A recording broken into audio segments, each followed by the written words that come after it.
Talk to your kids. What are you talking about? Spend time. Oh. 10 secrets of being a better parent. I'm in the wrong video. Here we go.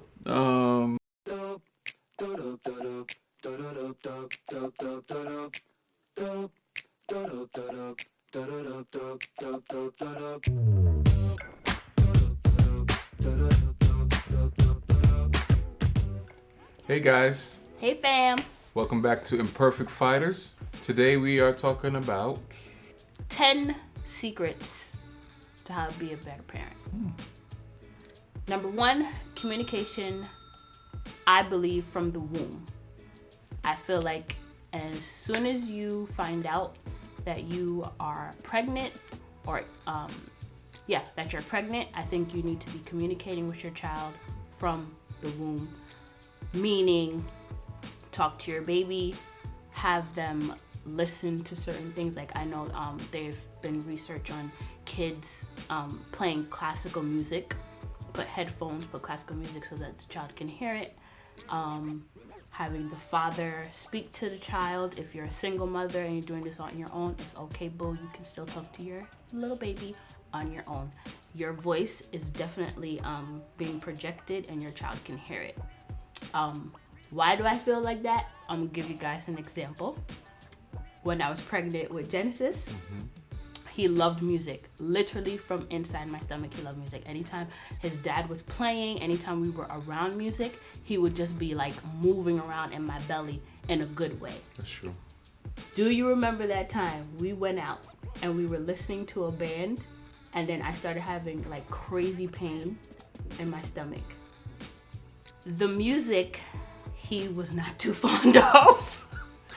Oh, yeah. Yes, okay. Genesis was not too fond of this music.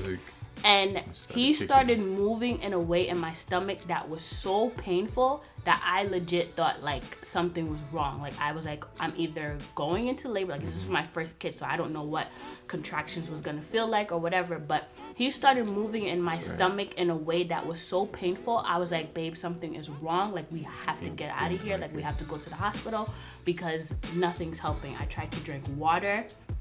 My husband started rubbing my stomach. Nothing was helping. I promise you guys, as soon as we left, we were far enough where he could, like, I couldn't hear the music. You couldn't hear the music anymore. This kid calmed down. Like, he just settled down in my stomach and he was still moving to let me know, I'm still here, but thank you very much for getting me out of there. That's how I know, like, kids can hear from inside your womb and they respond to communication. Communicating with your kids from inside the womb, and continuing that communication even when they're a baby. Once they come out, talk to your babies, let them know that you love them, let them know your voice and whoever else is around them. Be careful with what you're listening to around them. I remember also when I was pregnant with Genesis, I was coming home one day and I heard my husband's video game and he happened to be playing like, what is that, the shooting thing? Call of Duty. That thing. And all you heard was and that just made me very uncomfortable. And I let my husband know, like, I don't want the baby like hearing gunshots from inside the belly. I just don't think that's a healthy thing. So with that, he had to start using them headphones because I don't want my kid hearing gunshots before he can even speak. True. Then when he was born, once I went back to work, when he was about like 6 months, it was like 5 or 6 months, I would call him every day. Like I would literally call him, let him know mommy's still here, mommy loves you, mommy's coming back for you. And he would communicate with me, like he would do his little gobble gobble, but I feel like that made a big difference because there was one time I did not call. It was really busy at work and I didn't get a chance to call him at the time that I usually do. And my mom actually called me with him crying in the background and she was like, she doesn't know what to do. He's been crying for the past like hour and a half and she doesn't know what to do. As soon as he heard my voice and I said, Papa, mommy's here, mommy loves you, mommy's coming back. And I just had that little conversation with him that he was just used to having, and that day I just happened to not. He literally calmed down. So people would make fun of me like, oh my God, why are you talking to your 6-month-old? He doesn't understand what you're saying. That's bull. I do believe that kids understand what you're saying. Yeah, they do recognize your voice, and they get like they feel your energy. Like they want to know that you care about them, that you miss them, and that you're coming back. So I think having that communication from the womb is a big thing. And then it's easier as they get older for you guys to just keep talking. You can't expect to have your kid, you don't talk to them at all. And then when they become a teenager, all of a sudden you're like, well, talk to me. Let me know what's going on, what's hurting you, whatever. Your kid's not your kid's not gonna be comfortable with you to talk because you never spoke to me before. So why now that you think I'm having a problem and I'm closed off and I'm not saying anything to you, you expect me to just open up all of a sudden? Our so I kids think don't stop talking. They don't, but I'm okay with that because I want them to talk to me. I want them to talk to us. So if God forbid anything is happening, we will be hopefully the first people that they come to because they're comfortable enough to know that mommy and daddy's actually gonna listen to us and talk to us. Spending time. This is tough for those who are working people that work full-time jobs. This is very important to spend time with them and to balance your time so that you can spend time with your kids. With my kids, you could spend all day with them Monday, and then Tuesday morning as you're going to work, they will legit say to you, you never spend time with us. Because they just love you so much. But come on. Yeah, so I mean, the time is very valuable. I know like some parents will like spoil the kids with gifts and you know, toys or whatever, but that time spending is what brings memories, you know, forever. And it makes them feel closer to you. Yeah, I remember for us growing up, my dad worked a lot. And he, you know, because that's what he had to do. And he worked a lot. But there was a time that my mom would go to Jamaica on a trip and he would like stay home. And those were like very memorable moments because he was there all week. And then you also said every Sunday he like dedicated that. Oh yeah, so every Sunday morning. So even though he worked so much, every Sunday morning was to us, and we would do wrestling matches because he loved wrestling, we love wrestling, and we have wrestling matches every Sunday morning. And so even like he'll say now he regrets not spending as much time, but it wasn't so drastic because we knew that he did piece out a time for us. And so with me, I try to make more time with my kids, especially with the games and stuff. I try to be as present, as hectic as, you know, my work schedule is, and, you know, just trying to balance life. I try to be there as much. So even if I'm doing work at home, I still, you know, will stop and communicate with them. When we tea parties with Hannah. I will do tea. She loves when you do tea parties with her. Play dolls. Do tea parties in the dollhouse. She don't like them dolls. And so I try to balance, especially we have multiple kids. You try to give them equal time.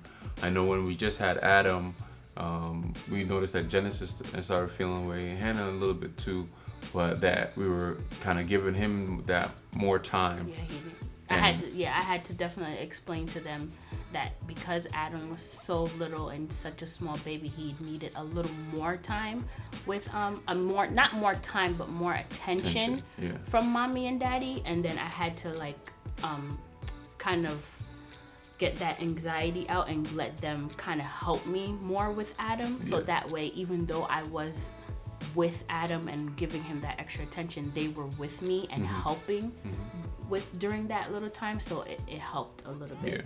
So now it wasn't like just mommy's only giving Adam attention. It was like, oh, all of us are taking care of Adam.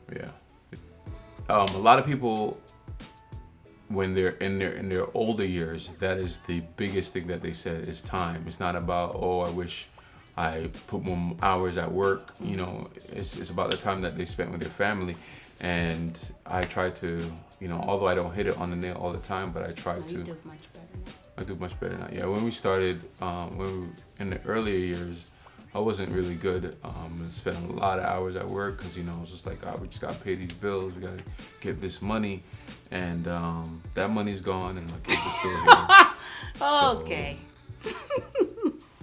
Spend time with your kids. Yes. And like Patrick said, it helps with those memories, because I do remember going to the beach with my dad, riding bikes with my whole family. Sometimes we would just like take the bikes and just ride.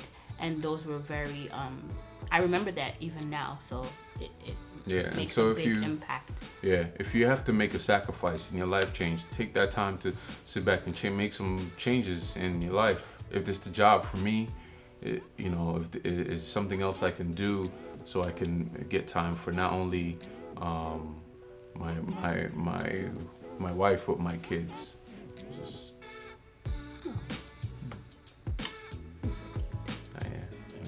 You're so silly. Number 3, encourage your kids.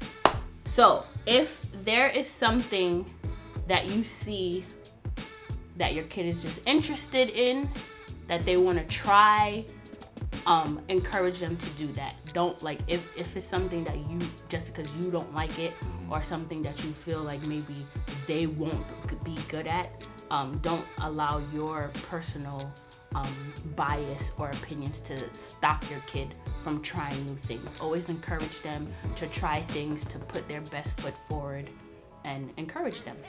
Yeah, it's very important to kind of, especially your early years, to kind of watch your children to see what they're interested in, and what you see what they're passionate about, and then you can push. And for me, I was musician, and so even before I got married, in my head I'm like, I'm going to be like Jackson 5, and I'm gonna have all my kids are gonna play from small, and I'm gonna push them.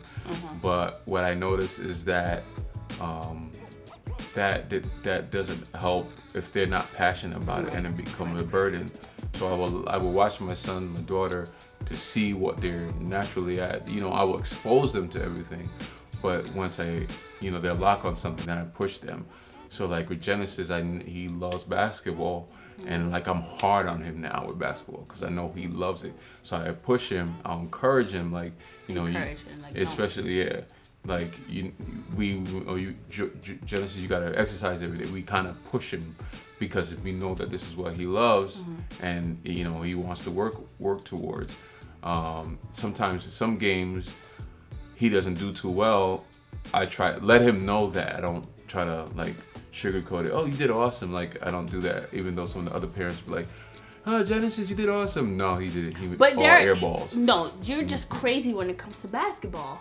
Hear what I'm saying? You're crazy when it comes to basketball. We're not talking about the craziness of basketball. That's another episode. That's not what another we're episode talking right now.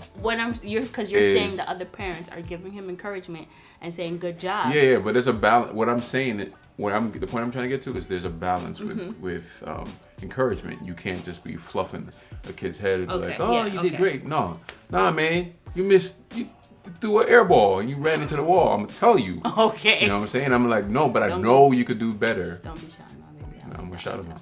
I know you could do better because I've seen you do better. And I know you have it in you to do better. So next time, and when he does do the things or I see the effort, I tell him, I'm like, yo, you killed it today, right? And he's just like, yeah. Okay. So encouragement is very, especially, not especially, but especially younger girls. I constantly try to encourage my,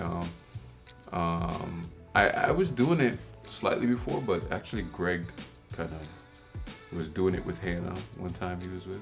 Our friend Greg was doing it with Hannah, he was like, oh, you're a queen, you're strong, you're beautiful, whatever. And I was like, dang, I don't be beefing her up like that.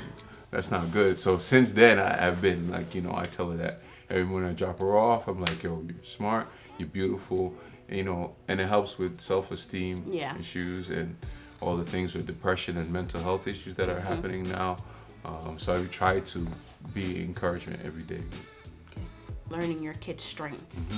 So learn what your kid is really good at. If your kid likes to draw and they're good at it, buy them supplies.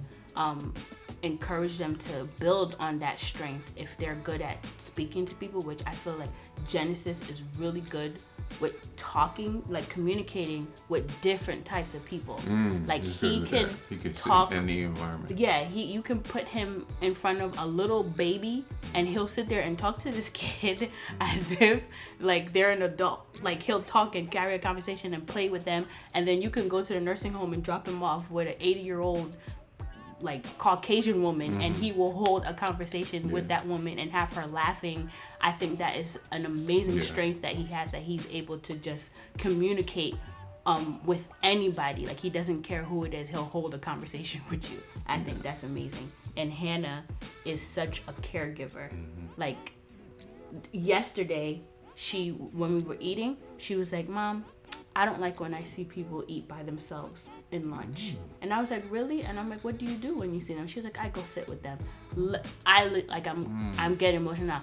I literally was like close to tears because I was like, "Oh my God, like that's amazing." She is. And that just let me know even more how much of a caregiver she is, and that's one of her strengths, is that she cares for people and she genuinely like wants to see people happy. She doesn't like when people are sad or if something bad is happening. Like that's one of her strengths. So learn your child's strengths and encourage it, like build on it. Yeah. What is Adam's strength? I'm not 100% sure yet, but he is definitely strong-willed. Like you can't force this little boy to do anything. Like there's no convincing him to do anything. Like if he wants to sit there and do nothing, he's going to sit there and do nothing. I don't care if you have a piece of candy or if you're like, come do this. He's gonna be like, no, and he's gonna sit right there. No spanking, nothing is gonna move him. He's not gonna move. Pray for us, folks. Yeah. Number 5, which is a little touchy subject, discipline. You have to discipline your kids. Yeah, you have to. We're not saying, and just to clarify, when we're saying discipline, not saying just beating. Yeah, that we don't mean just physical discipline. I know a lot of the older generation have that spare the rod, spoil the child mentality, which honestly I feel like people just take it out of context, because who says that the rod was a physical thing? Like I don't remember Jesus beating anybody, or that like was that in the Bible that he like physically put his hands on anybody? I don't ever recall. They could catch them hands. Okay. He definitely disciplined. He let people know when they were wrong, which is what you should do. You definitely need to let your kid know that you're wrong. And there's different forms of discipline. Taking things away. For us personally, I just never really was ever that really comfortable with just spanking my kids for every tiny little thing. I'm not gonna lie to you, there are times that they do get spankings, but that is not my go-to thing. Okay, calm down. That's not my go-to form of discipline. I will take something away from them. I'll put them in timeout. I'll put them à genoux. For all my Haitians who know what that means, that's when you go on your knees and your knees start to burn because you're there. Did you go on rice? Did I go on rice? No. I feel like that's too much. My parents never abused it, but we definitely would be put on our knees for a couple hours. I remember the first time I did that to Genesis. This guy came home and was like, "What's going on?" And I was like, "He's in punishment." And Genesis is crying and rubbing his knees, and he's like, "Oh my God, why me?" And this guy's like, babe, come on, let him go. I'm like, nope, he's staying right there on his knees so he can learn. Let it burn. Yes. Yep, stay right there on your knees so that you don't ever do it again. Oh my goodness. Yeah, you need some discipline. And stop letting your kids run amok. You can't, it's gonna get bad. And don't wait. A lot of people wait. They start disciplining their child when they're like 9, 10, 11, and then it's too late. Like they're already Yeah. You know, definitely. Kids are so smart. Very smart. Kids are so smart, and they know when they're doing something wrong. There are some times you can see that the kid doesn't understand that was wrong. Those are the times when you probably have to take the time and explain to them, this is why that wasn't okay. Yeah. But the majority of the time, if a kid is doing something wrong, they try to hide. They try to like not do it in your face.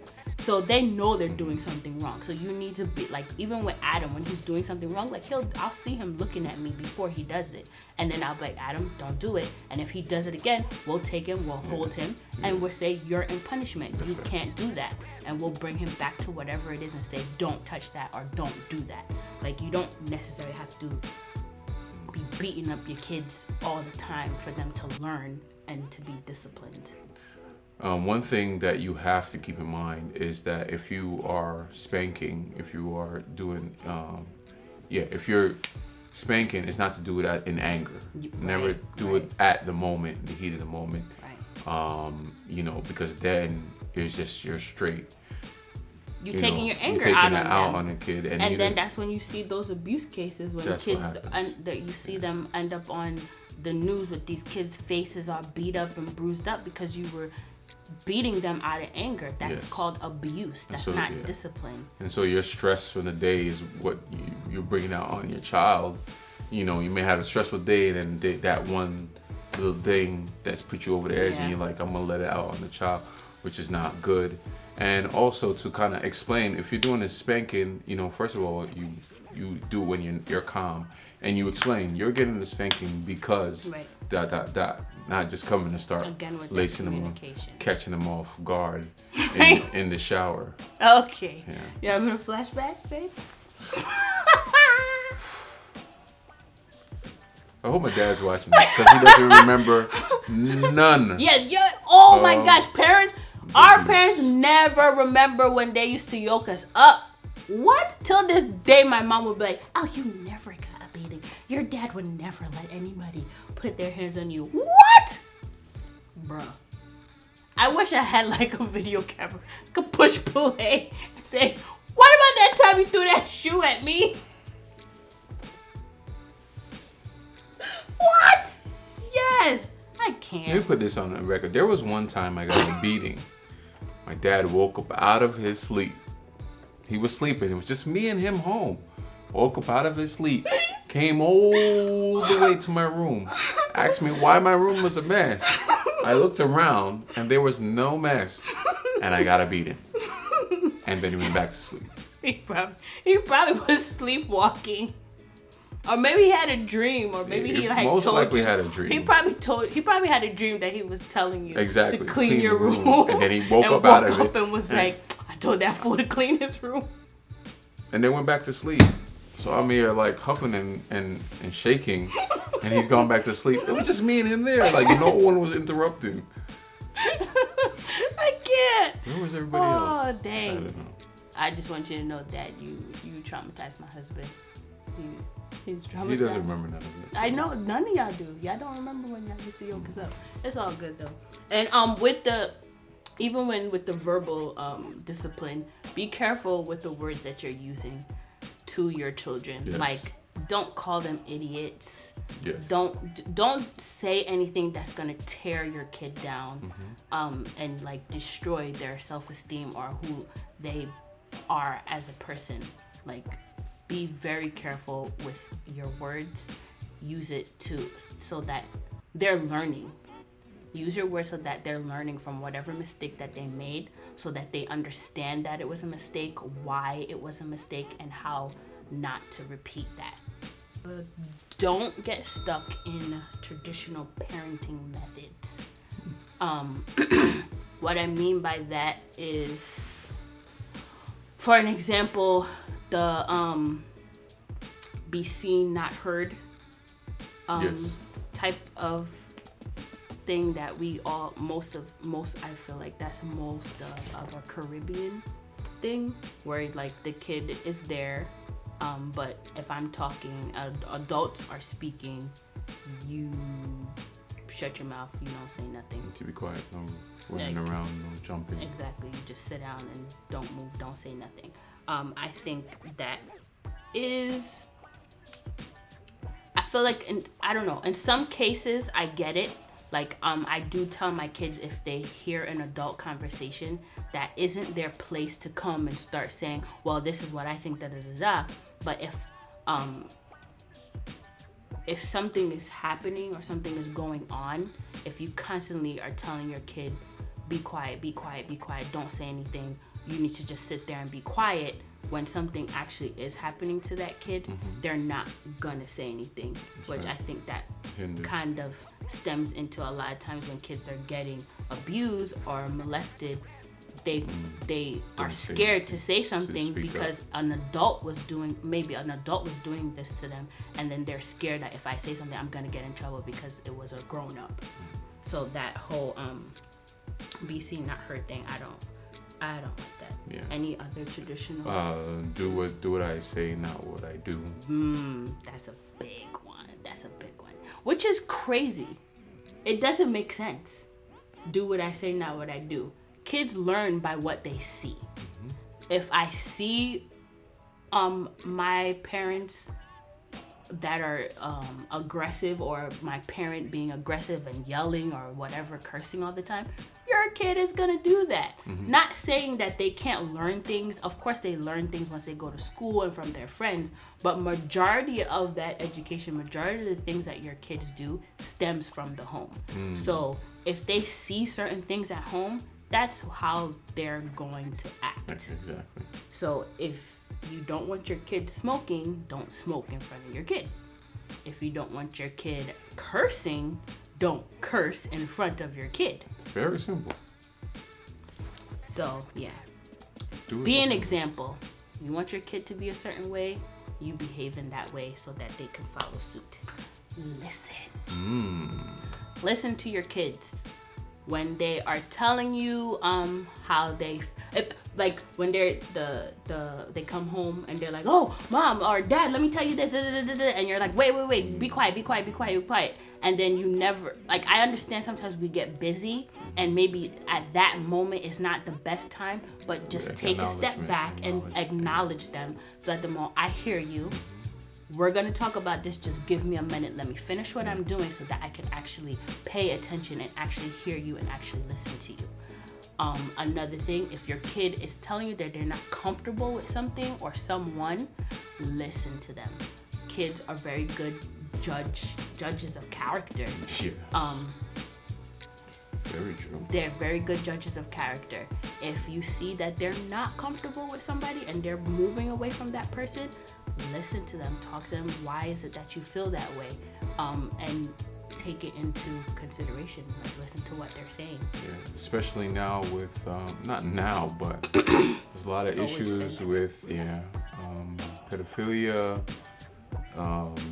rape, and sometimes things happen, and there's been a lot of cases where kids have been abused, and they'll try to speak to their parents about it, and they'll be like, well, no, that's not, they'll say it's not true, that's or not they're true. not They listening.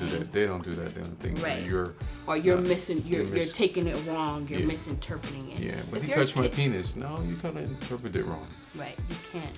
So you need to listen. You have to listen to what they're saying, not verbally as all the time, but the non-verbal communication as well. Right. You know how your kid act. If your kid is hyper all the time, all of a sudden they're like sluggish and something's up. Like, you have to listen, not just pay attention. It's about paying attention and knowing your child, because no one else is going to love them. You're the main person, and this is not just for biological parents. You could be adopted, or you're the guardian now of this child. These are the tips that could help you as well. 8, learning your child's love language. I love this one. When I was pregnant with Adam, one of our friends gave us a kid's love language book, like learning your kid's love language. And I started reading it, and it's amazing. We have affirming words, which is words of affection. Go ahead. The same thing. Words of affection and endearment, praise and encouragement. Acts of service, services for your child that they see as valuable. Undivided attention of being together. Giving and receiving of undeserved gifts. Physical touch. So hugs, cuddles, this is Hannah all the way. Cuddles, kisses, pats on the back. Hannah loves to cuddle. But she calls it snuggles.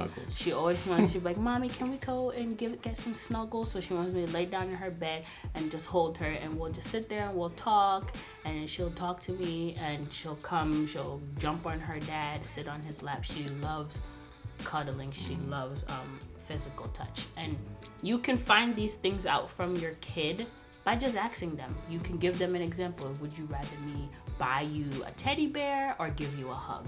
Would you rather us go out to the park, or I help you build those Lego things? So those are ways that you can find out what your kid's love language is. Do not compare your children to other children. That's for sure. I know there's a lot of... Number 10, last but not least, don't compare. A lot of parents do this. I've fallen that trap before. I'd be like, oh man, look at that boy, he's running fast and stuff. Genesis, you need to be like that. It's not good. It really hurts with self-esteem issues, and then anxiety, and so it's not good. It happened a lot when I was growing up. I know for me and my brother and sister, why don't you act like, this cousin, I feel like that's another Caribbean thing too. It's very thing. Like, oh, look, that person's kids, look at how good they behave. Or they would never do that to their parents. They would never talk to their parents like this. Oh, do you see how respectful they are? Let me tell you something. Even for our kids, they will behave like angels at someone else's house and come back and be these things that we don't even know. Demons. Who are your parents? Where did you come from? Where are you from? The way you're behaving don't make no sense. They will completely not, like, honestly, I say it all the time. Like when I go to Genesis, like his meetings at school, parent-teacher conferences, and like when he has a play date, and they're like, oh my God, he is an amazing kid. He takes such good care of his sister. He's so polite. He holds the door for people. What? Genesis slams the door on me on a regular basis. I would be coming home from the grocery store, struggling with 10 bags, and he will walk in and close the door. And Patrick would be like, Genesis, and he'd be like, oh yeah, sorry, Mom. Who are you? Yeah, so don't compare, because you know what kids, people would try say all the time. Exactly, come to us and be like, oh, you have such wonderful kids, blah, blah. And it's like, don't compare, because you don't know what these roaches are doing at home. You don't do it. Don't do it. And it hurts. It hurts them. It does. Like when your parent is telling you be like this other person, and you're not that other person, you don't even know how to be that other person. It definitely can do something to your self-esteem, and like how you think, because then it's like, dang, I have to be like somebody else, even though that's not really me. And that's too much pressure to put onto somebody. So don't compare your kids to other people. So we're not perfect parents. Every day we struggle, we learn. So these are some things that we failed on, and things that we're still working on. We're still working on. Let us know what other tips and ideas that you have and able to raise your child. Like and subscribe. Follow us on Instagram at Imperfect Fighters.